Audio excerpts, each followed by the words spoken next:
মনে হচ্ছিল শ্রেয়া ঘোষালের ফিভার হয়ে গেছে সারা ত্রিপুরাতে, পত্রপত্রিকায়ও এসেছিল।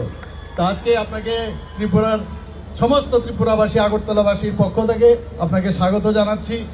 আমাদের কাছে একটা স্বপ্ন যে আপনি এখানে ত্রিপুরাতে এসেছেন। আপনি বলছিলেন যে আমি কেন আগে আসিনি এখানে, এটা আমাদের কাছেও সারপ্রাইজ, কেন আপনি আসেননি।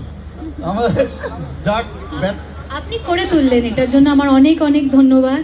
মানে এটা যেটা হতে পেরেছে, আর এটা এমন সময় এসেছি যেখানে আমি এত সুন্দর ব্যবস্থা, প্রথমত যেটা বলতে চাই কি এত বড়, মানে এই যে পুরো ব্যবস্থাটা, এত লোক, এত সুন্দরভাবে ব্যবস্থা করাটা কোনো চারটিখানি কথা না।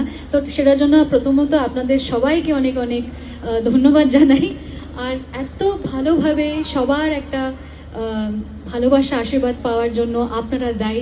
এটা করে আপনি আমাকে এই মিডিয়ামটা দিয়ে দিয়েছেন কি আমি আজকে এখানে সবার সঙ্গে গাইতে পারছি। আর আপনার